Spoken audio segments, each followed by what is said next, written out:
પાંચમું કાવ્ય છે હીરાની પરીક્ષા. આ કાવ્યના કવિ છે ધીરા પ્રતાપ બારોટ. તેમનું સર્જક નામ છે ધીરો ભગત. ધીરા ભગત તરીકે તે ઓળખાય છે. ધીરા ભગતનો જન્મ વડોદરા જિલ્લાના ગોઠડા ગામે થયો હતો. તેમના પિતાનું નામ પ્રતાપ બારોટ અને માતાનું નામ દેવબા હતું. ધીરા ભગતનું મન નાનપણથી ભક્તિ તરફ વળ્યું હતું. સાધુ સંન્યાસીઓની સેવા કરતાં કરતાં એમણે જુદા જુદા શાસ્ત્રોનો પણ અભ્યાસ કર્યો હતો. ધીરા ભગતના પદો કાફી નામના રાગમાં ગવાતા હોય એ કાફી તરીકે જાણીતા થયા છે.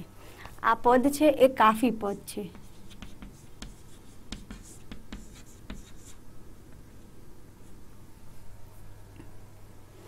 પદ રચીને ધીરા ભગત તેને વાંસની પોલી ભૂંગળીમાં મૂકી તે નદીમાં વહેતું મૂકી દેતા. એ રીતે એમના પદો નદી કાંઠાના ગામોમાં પ્રચાર પામ્યા હતા. ધીરા ભગતે પદોમાં મુખ્યત્વે સંસારની અને કાયાની નિરર્થકતા વ્યક્ત કરી છે. કાફી રચવામાં ધીરાની અસાધારણ ફાવટ હતી. આથી કાફી તો ધીરાની જ એમ કહેવાયું છે.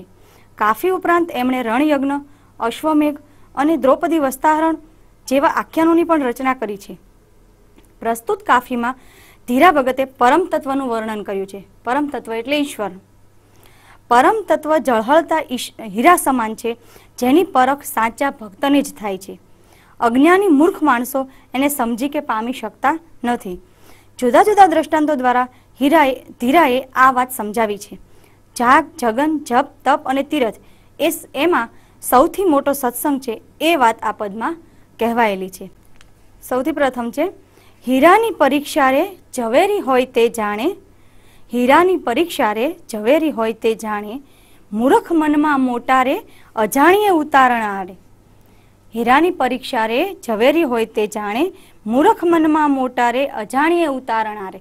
અહીંયા હીરાની પરીક્ષાની વાત કરે છે. હીરાની પરીક્ષા એટલે હીરો છે એની કોઈ પ્રકારની પરીક્ષા નથી કરવાની, પણ અહીંયા પરીક્ષાનો અર્થ શું છે? કસોટી, પરખ કરવાની છે. કયા હીરાની? અહીંયા હીરાનો અર્થ શું છે?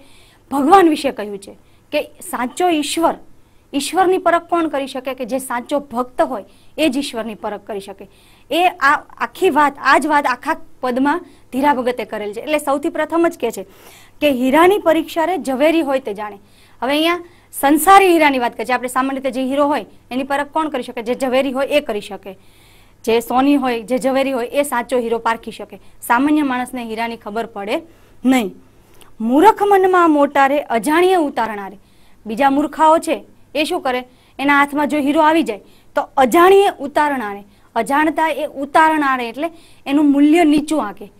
જો મૂર્ખના હાથમાં હીરો ચડી જાય તો એનું મૂલ્ય કેવું આંકે? એને હીરો સાચો છે કે ખોટાની ખબર ના હોય એટલે એનું મૂલ્ય એકદમ નીચું આંકે.